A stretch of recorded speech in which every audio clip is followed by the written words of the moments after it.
Good morning everyone. कैसे हैं आप सभी? उम्मीद करता हूँ सभी बहुत अच्छे होंगे। टुडे इज़ 27 अगस्त 2022 और डे है सैटरडे। तो आज वो यहाँ पे हम दो क्वेश्चन जो वो इस वीडियो में डिस्कस करेंगे। एक क्वेश्चन तो आपको यहाँ पे दिखाई दे रहा है, निम्नलिखित युग्मों पर विचार कीजिए। तो यहाँ पे कुछ एक साइड जो वो अशोक के प्रमुख शिलालेखों के स्थान लिखे गए हैं और वह स्थान जो वो जिस राज्य में है तो उसके बारे में जो वो यहाँ पे आपने मैच करना है। आपने बताना है कि कौन सा सही है कौन सा गलत है, फिर आपने बताना है कितने जो वो सही थे कितने गलत हैं। काफ़ी अच्छा क्वेश्चन है, इंटरेस्टिंग क्वेश्चन है और ये जो वो यूपीएससी 2020 में ही पूछा गया है। काफ़ी अच्छा क्वेश्चन है। तो इसका मतलब है हमारा जो आज का टॉपिक होने वाला है वो होने वाला है अशोक के शिलालेख। ठीक है। एक और क्वेश्चन मैंने यहाँ पे उठाया है जो कि यूपीएससी से तो नहीं लिया गया लेकिन इसी से रिलेटेड है। अच्छा क्वेश्चन है। इसमें लिखा है निम्नलिखित में से किस लघु शिलालेख में से अशोक का व्यक्तिगत नाम जो वो नहीं मिलता है। तो किसमें जो वो देखिए बहुत सारे ऐसे शिलालेख हैं जिसमें जो वो अशोक का नाम अशोक नहीं लिखा है। तो क्या लिखा है वहाँ पे, कैसे पता चला कि अशोक का ही शिलालेख है, तो उसके बारे में भी जो थोड़ा सा डिस्कस करेंगे। तो चलिए फिर स्टार्ट करते हैं। सबसे पहले बात करते हैं अशोक की। तो अशोक का जो मतलब होता है शोक, शोक मतलब कि दुख। तो लगे आगे का मतलब है कि जिसको कोई दुख ना हो। ठीक है। तो जिसको कोई दुख ना हो तो इसके नाम का मतलब हो गया। अब बात करते हैं इसके जन्म की। तो इसका जन्म हुआ था अशोक का 304 ईस्वी पूर्व और 269 में जो वो इसका राज्याभिषेक हो गया। और आपको बताइए कि कलिंग का युद्ध हुआ तो उसके बाद जो वो अशोक बिल्कुल ही बदल गया और उसके बाद ही जो वो अशोक महान कहलाया। ठीक है, तो सभी को पता है लेकिन इस पर जो वो ज़्यादा डिस्कस नहीं करेंगे। हमारा जो टॉपिक है उस पर आते हैं सीधी अशोक के शिलालेख पर। देखिए अशोक के मतलब ये सारी जानकारी जो वो हमें कहाँ से मिलती है, अशोक के शिलालेखों से मिलती है। तो अशोक के जो वो 14 बड़े शिलालेख थे, इसको आप याद रखिए। 14 जो वो बड़े बड़े शिलालेख हैं, जिनको 14 का मतलब होता है संस्कृत में चतुर्दश। तो इसको जो वो चतुर्दश शिलालेख के नाम से भी जाना जाता है, चतुर्दश शिलालेख। ठीक है। और 7 जो वो छोटे छोटे शिलालेख हैं, छोटे मतलब लघु। तो सेकंड क्वेश्चन हमारा लघु शिलालेख से ही था। लघु शिलालेख जो वो कितने थे, 7 थे। और 14 शिलालेख जो वो बड़े बड़े थे, इनके बारे में भी डिस्कस करेंगे थोड़ा थोड़ा।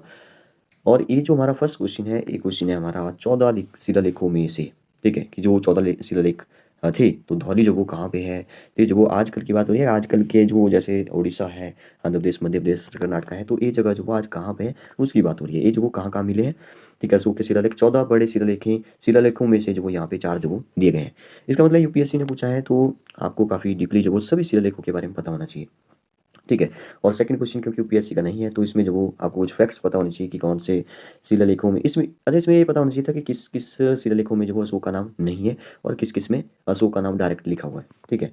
तो चलिए फिर स्टार्ट करते हैं। ठीक है, तो मैं इस कैमरे को यहाँ से हटा देता हूँ ताकि मैं यहाँ पे अच्छे से लिख पाऊँ। ठीक है। तो सबसे पहले बात करते हैं कि अशोक का नाम बहुत सारे। अच्छा, कितने शिलालेख हैं? मैंने बोला कि 14 तो बड़े शिलालेख हैं। ठीक है। और 7 जो वो छोटे शिलालेख हैं, छोटे मतलब लघु शिलालेख हैं। और ऐसा नहीं है कि 7 ए हो गए 21, और भी कई सारे शिलालेख हैं। ठीक है। तो मैंने जो एक जगह पे सर्च किया तो लगभग 40 के आसपास जो शिलालेख अशोक के हैं। ठीक है, ऐसे आप इसको इतना याद रखिए, लगभग 40। ठीक है। लेकिन आपको जो वो याद रखने हैं 14 बड़े बड़े और 7 जो वो लघु लघु शिलालेख। ठीक है। तो अशोक नहीं लिखा है किन किन, मतलब कि अशोक। अच्छा, एक बात पूछता है कि अगर अशोक नहीं लिखा है तो जो वो क्या लिखा है वहाँ पे, मतलब कि शिलालेख पर जो वो अशोक नहीं लिखा है तो कैसे पता चला कि अशोक का है। तो अगर अशोक नहीं लिखा है तो वहाँ पे क्या लिखा है, तो वहाँ पे बहुत सारे शिलालेख हैं जिसमें जो वो क्या लिखा है, प्रियदर्शी लिखा है। प्रियदर्शी लिखा हुआ है। प्रियदर्शी मतलब कि प्रिय हो, मतलब कि यहाँ पे एक और लिखा है देव नाम प्रियदर्शी। ठीक है, देव नाम प्रियदर्शी लिखा है, मतलब कि देवों को जो नाम प्रिय हो। ठीक है। तो वो जो वो यहाँ पे लिखा हुआ है देव नाम प्रियदर्शी अशोक की जगह। ठीक है। अच्छा, अगर आपसे पूछा जाए कि अशोक जो वो किस किस शिलालेखों पर लिखा गया है, तो अशोक सिर्फ 4 ही शिलालेखों पर लिखा गया है। ठीक है, अब आने वाला है हमारे सेकंड क्वेश्चन का आंसर। तो अशोक जो वो 4 ही शिलालेखों पर लिखा गया है। एक जो वो मध्य प्रदेश में है। ठीक है, और 3 जो वो कर्नाटका में है। ठीक है, एक मध्य प्रदेश में है और 3 कर्नाटका में है। मध्य प्रदेश में जो है वो है गुर्जरा शिलालेख। ठीक है, गुर्जरा शिलालेख आपसे डायरेक्ट पूछा जा सकता है कि गुर्जरा शिलालेख जो वो कहाँ पे है, लघु शिलालेख है कि बड़े वाला शिलालेख है। ठीक है, तो गुर्जरा शिलालेख जो वो लघु शिलालेख है जो कि हमारे मिलता है मध्य प्रदेश में, और इस पर जो वो अशोक लिखा हुआ है बहुत अच्छे से। ठीक है। कर्नाटका में जो वो 3 मिलते हैं, एक मिलता है मास्की। ठीक है, और एक मिलता है मेंटूर, मेटूर मेंटूर या जो भी है। ठीक है। एक मिलता है, सॉरी मेंटूर नहीं, नेटूर। ठीक है, सॉरी सॉरी, नेटूर, मेंटूर नहीं नेटूर। ठीक है। और एक है उदय गोलान। एक है उदय गोलान, ठीक है। उदय गोलान भी हमें कहाँ पे मिलता है, कर्नाटका में मिलता है। तो ये 4 ही शिलालेख ऐसे थे जिन पर जो वो अशोक का नाम लिखा हुआ था, ठीक है। नेक्स्ट बात करते हैं और भी जैसे शिलालेख है। अच्छा, आपको पता है कि अशोक को जो महान क्यों कहा जाता है? तो महान जो उसने लिखा हुआ था। तो एक क्वेश्चन और पूछता है कि किस अभिलेख में, ठीक है, किस अभिलेख में जो वो अशोक ने जो वो अपना नाम सम्राट लिखवाया है? ये भी काफी इंटरेस्टिंग क्वेश्चन है, क्योंकि हम तो सम्राट बोलते हैं, ठीक है, सम्राट अशोक। तो ये लिखवाया था राजस्थान में, जो वो एक शिलालेख मिला था राजस्थान, ठीक है, राजस्थान में भबरू, ठीक है, बबरू शिलालेख जो वो कहाँ पे है, राजस्थान में मिला था। इस पर जो वो अशोक ने अपना जो नाम है वो जो वो सम्राट लिखवाया, मगध सम्राट अशोक, ठीक है, मगध सम्राट, ठीक है। अगर हम और डिस्कस करें कि जो छोटे छोटे शिलालेख हैं वो जो वो कहाँ कहाँ पर है, ये तो कुछ फैक्ट्स जो मैंने बताए। अब आते हैं जो 7 जो पहले डिस्कस करते हैं, ठीक है। तो अच्छा, हमारे जो क्वेश्चन था उसका जो आंसर है क्या हमें मिल चुका है, ठीक है। तो यहाँ पे देखिए, यहाँ पे लिखा हुआ है निम्नलिखित से लघु शिलालेख में से अशोक का व्यक्तिगत नाम जो वो नहीं मिलता है। तो अशोक का नाम जो वो हमने देखा 4 जगह ही मिलता है। एक तो हमने देखा मास्की में, ठीक है, जो कि कर्नाटका में 3 है, ठीक है। एक गुर्जरा है जिसकी हमने अभी बात की, जो कि मध्य प्रदेश में है, और 3 तो मास्की में ही है। तो अगर हम बात करें यहाँ पे भाबरू की, तो भाबरू में जो वो यहाँ पे नहीं मिलता है, क्योंकि भाबरू में तो सम्राट लिखा हुआ है, ठीक है, सम्राट भी साथ में लिखा हुआ। तो भाबरू इज द राइट आंसर। मास्की जो वो हमने डिस्कस किया, मास्की कर्नाटका में है जिस पर नाम लिखा हुआ है बहुत अच्छे से। गुर्जरा जो वो कहाँ पे है, मध्य प्रदेश में है जिस पर भी लिखा हुआ है। नेटूर जो वो ए आया वो नेटूर, ठीक है, नेटूर जो कि कहाँ पे कर्नाटका में ही है, इस पर भी नाम लिखा हुआ है। तो इसने बोला कहाँ पर नहीं लिखा हुआ, तो भाबरू इज द राइट आंसर, ठीक है। तो सेकंड का आंसर जो वो हमें मिल चुका है। अब हम डिस्कस करते हैं फर्स्ट क्वेश्चन का, क्योंकि फर्स्ट क्वेश्चन का आंसर जो वो 14 शिलालेखों में से है, क्योंकि यूपीएससी ने पूछा है तो वो डीपली ही क्वेश्चन पूछेगा, ठीक है। अब बात करते हैं कुछ ऐसे 7 शिलालेखों की बात करते हैं जरा, क्योंकि आपको पता होना चाहिए, क्योंकि ये भी कुछ फैक्ट्स के साथ जो मैं बताऊंगा। एक सबसे पहले बात करते हैं, सबसे छोटा शिलालेख है एक रुमन देई, ठीक है, रुमन देई। रुमन देई शिलालेख जो वो कहाँ पे मिलता है, शिलालेख अभिलेख, ठीक है, रुमन देई अभिलेख बोल दो। तो ये जो वो सबसे छोटा है ये मिलता है नेपाल में, ठीक है। नेपाल में अगर हम बात करें कहाँ पर, नेपाल में मिलता है लुम्बिनी में। और लुम्बिनी तो आप सभी को पता होना चाहिए, लुम्बिनी जो वो महात्मा बुद्ध का जन्म स्थान था, लुम्बिनी, ठीक है। तो लुम्बिनी नेपाल, और यहाँ पे जो वो महात्मा बुद्ध का जन्म स्थान था, तो अशोक ने जो वो यहाँ पे कुछ टैक्स कम करने की जो वो बात की थी, ठीक है। अब इसके पीछे जो वो ऐसा रीजन हो सकता है कि सम्राट अशोक का जन्म हुआ था तो यहाँ पे टैक्स कम किया जाए, तो कुछ इस तरह से जो रीजन हो सकता है इसको आप देख लीजिएगा, ठीक है। तो रोमन देश सबसे छोटा हो गया, नेपाल में है, कहाँ पे, लुम्बिनी में है, ठीक है। तो यहाँ पे महात्मा बुद्ध का जन्म स्थान है, ये आपको बताना चाहिए, ठीक है। एक हो गया रोमन देही, ये लघु शिलालेखों में से मैं आपको बता रहा हूँ, ठीक है। एक बात करते हैं टोपरा की, ठीक है। अच्छा, टोपरा दो दो और तीन, दोनों की बात करते हैं। एक तो आ गया टोपरा और एक आ गया मेरठ, ठीक है। टोपरा और मेरठ में जो वो दो जो वो अभिलेख मिले, ठीक है। टोपरा जो कि हरियाणा में है, ठीक है, हरियाणा, और मेरठ जो आपको पता ही है कि यूपी में है, ठीक है। लेकिन इन दोनों ही अभिलेखों को जो वो उठा करके कौन ले गया, फिरोज शाह तुगलक जो वो यहाँ से ले गया, फिरोज शाह तुगलक जो वो इन दोनों को उठा करके ले गया। और कहाँ पे लेकर के चला गया है वो जो वो दिल्ली लेकर के चला गया है। मतलब कि दिल्ली जो वो कौन लेकर के आया था, दो लघु शिलालेखों को, टोपरा और मेरठ के शिलालेखों को, के अभिलेखों को कौन लेकर के आया था, फिरोज शाह तुगलक लेकर के आया था, ठीक है। उसने कहाँ पे रखा, दिल्ली में, तुगलकाबाद में जो उसने रखा, ठीक है। तो ये फैक्ट्स वो आपको याद रखना है। तो 3 हो गए।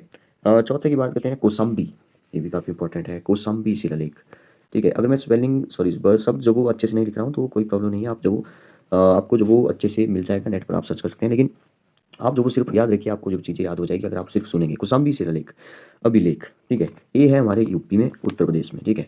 ये जो वो इसमें ऐसा लिखा गया था, रानी को समर्पित है, मतलब कि ऐसा बोल सकते हैं अशोक की रानी, ठीक है। तो इसमें लिखा गया था कि अशोक की, मतलब जो भी रानी है उसका नाम मुझे याद नहीं आ रहा है, वो जो वो दान देती है, ठीक है। हालांकि महिलाओं में जो वो ऐसी कम ही जो वो ऐसी क्वालिटी होती है उनमें कि दान देने की, लेकिन इसमें लिखा गया है कि वो जो वो दान देती है कुछ इस तरह से, ठीक है। और ये जो वो, और इसका भी एक फैक्ट जो वो आप याद रखिए कि कौशाम्बी जो उत्तर प्रदेश में है, ठीक है, इसको जो वो कौन लेकर के आया था, इसको अशोक लेकर के आया था। और कहाँ पे लेकर आया था, इलाहाबाद में, ठीक है, इलाहाबाद में जो वो अशोक लेकर के आया था। देखिए, पहले जो वो हमने 2 बात की, टोपरा और मेरठ जो कि हरियाणा उत्तर प्रदेश में है रिस्पेक्टिवली। फिरोज शाह तुगलक जो वो दिल्ली लेकर के आया, तो फिरोज शाह तुगलक ने जो किया वही जो वो कौन कर रहा है, अशोक कर रहा है। इसीलिए जो वो दिल्ली का अशोक जो वो किसको कहा जाता है, फिरोज शाह तुगलक को कहा जाता है, ठीक है। इस फैक्ट को भी आप याद रखिए, क्योंकि बहुत सारी ऐसी चीज़ें हैं बीच में जो कि अब उन पर तो डिस्कस नहीं करेंगे, लेकिन ऐसे याद रखिए कि बहुत सारी ऐसी बातें हैं जो कि फिरोज शाह तुगलक ने भी की और अशोक ने भी की, ठीक है। तो दिल्ली का जो अशोक है वो किसको कहा जाता है, फिरोज शाह तुगलक को कहा जाता है। ये भी आपको क्वेश्चन पूछा जा सकता है, ठीक है। तो ये हो गया कौशाम्बी, जिसमें कि रानी की बात की गई है। नेक्स्ट बात करते हैं कौन बचे, 4 हो गए, ठीक है। 3 बचे, 1 2 3। ये जो 3 नेक्स्ट बचे, ये जो वो बिहार में है तीनों ही, ठीक है। अब देखिए बहुत सारी ऐसी बातें हैं जिनको कि याद रखना पड़ेगा कि कहाँ पे पहले था, उनको उठा के कहाँ लेकर के गए, लेकिन अब 3 जो ऐसे आ रहे हैं वो बिहार में ही है, ठीक है। तो ये जो वो काफ़ी ईजी हो गया। अब बिहार के चंपारण में जो वो मिलते हैं, एक जो वो लोरिया, मैं लिख नहीं रहा हूँ, आप ऐसे याद रखिए कि जो वो लोरिया नंदनगढ़, एक लोरिया अनिराग, और एक मिलता है रामपुरवा अभिलेख, ठीक है। और जो पहला मैंने बताया लोरिया नंदनगढ़, उसमें जो मोर का चित्र बना हुआ है, आपसे पूछा जा सकता है मोर का चित्र, मोर मतलब कि पीकॉक जो होता है, ठीक है। तो ये थे हमारे 7 लघु शिलालेख। अब आते हैं इस क्वेश्चन पर, उसमें जो वो 14 बड़े शिलालेख हैं, चतुर्दश जिनको कहा जाता है, ठीक है। और भी बहुत सारे फैक्ट हैं बीच में, लेकिन बहुत लंबा वीडियो हो जाएगा, इसलिए हम किसी नेक्स्ट पार्ट में अगर कोई क्वेश्चन मिलेगा प्रीवियस ईयर का तो हम डिस्कस जरूर करेंगे, ठीक है। सबसे पहले बात करते हैं धौली शिलालेख की। धौली जो वो कहाँ पे है, तो धौली जो वो उड़ीसा में ही है, ठीक है। उड़ीसा में कहाँ पर है, तो उड़ीसा में जो वो ये मिला पुरी जिला में, ठीक है। पुरी जिला में, उड़ीसा में है पुरी, ठीक है। तो इसका मतलब है ये पहले वाला तो बिल्कुल सही हो गया। नेक्स्ट बात करते हैं इरगुड़ी। तो इरगुड़ी जो वो कहाँ पे है, ये जो वो आंध्र प्रदेश में है, ठीक है। मतलब कि हमारा सेकंड भी बिल्कुल सही है, आंध्र प्रदेश में मिला है, बड़े वाला शिलालेख की बात हो रही है, ठीक है। देखिए हमारे जो ये जो बड़े-बड़े शिलालेख हैं, इसमें जो वो अशोक से हमें काफ़ी कुछ सीखने को मिलता है। काफ़ी कुछ इसने शिलालेखों में लिखा, जो बड़े-बड़े शिलालेख में, उसमें जो वो जैसे कई सारे अहिंसा पर जो वो उसने काम किया, अहिंसा पर जो वो उसने लिखा, बलि पर रोक, अहिंसा मतलब बलि पर रोक लगेगी, ठीक है। पशु चिकित्सा पर बात की, मतलब कई सारी इसकी, इससे जो वो हमें सीखने को मिलता है, प्रेरणा मिलती है। 3 अधिकारियों की चर्चा की है उसने, मतलब 5-5 साल के बाद जो वो जो भी अधिकारी है वो जो वो लोगों से मिलने जाएँगे, ठीक है। तो जन कल्याण की बात की उसने, उसने बोला सेविंग्स करनी चाहिए कई ऐसा शिलालेखों में। और एक 7वां बड़ा शिलालेख था उसमें, मतलब उसमें हमने उसमें जो बात की उसने, एक धम्म यात्रा की उसने बात की, धन जो दान देना चाहिए उसने ऐसी बात की, ठीक है। कलिंग के युद्ध की बात की, ठीक है। तो कुछ इस तरह से जो उसने बड़े-बड़े शिलालेखों में लिखा। हम लोग जो वो अपने क्वेश्चन पे आते हैं, धौली जो वो उड़ीसा में ही है, कहाँ पे, पुरी में। एरगुड़ी जो वो आंध्र प्रदेश में ही है। आंध्र प्रदेश में कहाँ है अगर आपको पूछा जाए तो कर्नूल में है, ठीक है। कर्नूल जिला में है, कर्नूल। नेक्स्ट बात करते हैं जौगढ़। तो जौगढ़ जो वो मध्य प्रदेश में नहीं है, इसका मतलब ये जो वो गलत हो गया, ठीक है। जौगढ़ कहाँ है, तो जौगढ़ जो वो उड़ीसा में ही है, ठीक है, जहाँ पे धौली है।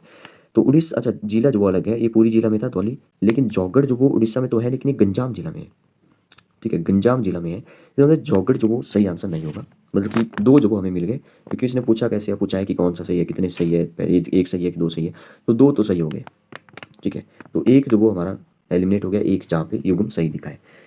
नेक्स्ट बात करते हैं लास्ट की, कालसी। कालसी जो शिलालेख है वो जो वो कहाँ पर है, तो कालसी भी जो वो यहाँ पे कर्नाटका में नहीं है, ये कहाँ पे है, तो ये जो वो हमारे उत्तराखंड में मिलता है, उत्तराखंड में। अगर पूछे उत्तराखंड में कहाँ पे, तो उत्तराखंड की कैपिटल है देहरादून, तो देहरादून में जो ये मिला, ठीक है। तो कुछ इस तरह से जो आपको याद रखना है। तो हमारे इस क्वेश्चन का आंसर हो गया फर्स्ट और सेकंड जो वो बिल्कुल सही है, थर्ड और फोर्थ गलत है, गलत मैच किए हुए हैं। तो 2 युग्म सही है, तो यहाँ पे हो जाएगा बी, केवल 2 युग्म, B will be the right answer. तो बताइए आपको वीडियो कैसी लगी, अगर अच्छी लगी हो तो लाइक करिए, सब्सक्राइब करिए। ऐसे ही हम लोग जो वो प्रीवियस ईयर के क्वेश्चन को डिस्कस जो वो डेली करते हैं, आपको जो वो डेली प्रीवियस ईयर की जो वीडियो मिलती है, क्योंकि प्रीवियस ईयर से हमें जो वो एक तो पैटर्न का पता चलता है कि क्या क्या पूछ पूछ रहा है, ठीक है। तो प्रीवियस ईयर के क्वेश्चन को जो वो डिस्कस करना, पढ़ना, उनको उनको समझना जो वो काफ़ी ज़रूरी है। इसलिए जो हमने इस चैनल पर जो वो सिर्फ प्रीवियस ईयर की क्वेश्चन ही डिस्कस करते हैं। काफ़ी कुछ और भी टॉपिक हम मैथ से रिलेटेड डिस्कस करते हैं बीच बीच में, लेकिन बहुत सारे जो आपको प्रीवियस ईयर के क्वेश्चन ही मिलेंगे। फिर चाहे वो हिस्ट्री हो, चाहे वो इकोनॉमिक्स हो, चाहे वो कुछ भी हो, ठीक है। चाहे वो मैथ्स क्यों ना हो, चाहे वो हिंदी क्यों ना हो, चाहे वो संस्कृत क्यों ना हो, चाहे वो जो मर्जी हो, साइंस क्यों ना हो, ठीक है। तो okay, thank you and have a nice day.